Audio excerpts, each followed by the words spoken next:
Tonight, we are remembering Dr. Hazel Dukes. Crowds gathered in Harlem to say a final goodbye to the trailblazer and civil rights leader. And I can say I'm stronger. Dignitaries, community leaders, and loved ones paid tribute at Mother AME Zion Church. They honored Dukes' 7 decades of advocating for racial diversity, voting, housing, and education rights. We saw, oh God, how she lived a life that was always willing to stand in the gap for someone, oh God, setting at liberty those who were oppressed. Dukes served as president of the New York NAACP for nearly 5 decades. She died earlier this month, just days before her 93rd birthday. But Hazel Dukes was not only a legendary civil rights icon, she was also a powerful political leader who had the ear of presidents, governors, mayors, and lawmakers who often called her Mama Dukes. Political reporter Marcia Kramer has that part of the story.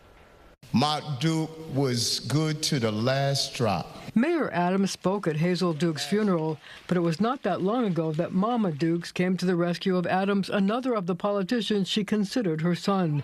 It was the morning after his corruption indictment, and he was met with protesters. The things that you have done are unconscionable. Hazel Dukes was having none of it. Would you be quiet? Would you shut up? Brother, this is a 92-year-old elder. Show us some respect. He's going to have his day in court, and we're going to stand by him. And it was that grit, that determination to stand up for the generations of politicians she took under her wing that filled a storied Harlem church for a celebration of her life. She literally became a mother to me. I met her shortly after my mother died of ALS, and she took me to Sylvia's, and she said, "I'll be your mother." And it was such an honor for me, and I didn't know that I'd be siblings with about 1,000 people. She also stood by Andrew Cuomo, called him her white son. Whenever there was trouble, she was the first one to be there. Whenever there was a setback, she was the first one to be there and give me a hug and a kiss. Could you tell us about the void she'll leave in the political life of New York?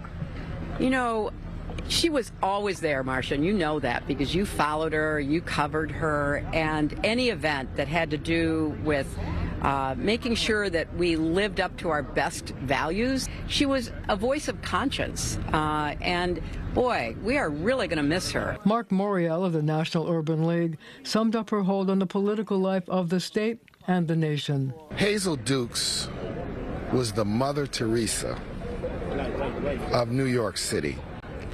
But she was also, when it came to politics, the E.F. Hutton of New York City.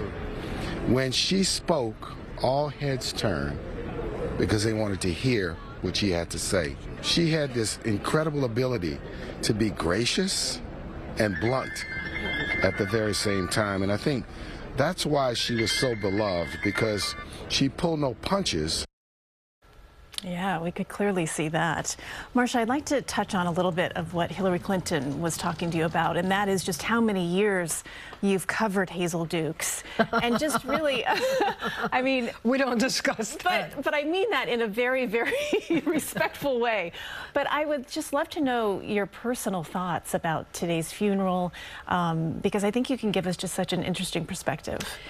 You know, it was clearly a tribute to a life that was well lived. But I couldn't help but wonder who would be able to fill the void that she left. The respect people had for her and her wise counsel. You know, Kathy Hochul, for example, when she needed to pick a lieutenant governor, she went to Hazel Dukes and asked for her recommendations. Even New Jersey Governor Phil Murphy showed up today to pay his respects. And here's another thing. A number of politicians couldn't even get seats in the church, and you could see it was a huge church. Yeah. They were told it was sold out, and they had to content themselves with showing up early for a viewing before the service started. Now, here's the thing. There are 2 big political elections in New York, the mayor's race and the governor's race next year. And I think everybody running is going to miss the fact that she's not going to be there to give them advice.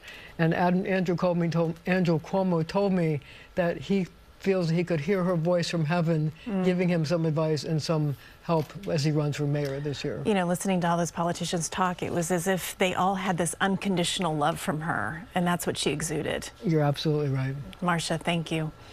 We did carry the funeral for Hazel Dukes on our streaming channel, CBS News New York. You can watch the full service at cbsnewyork.com.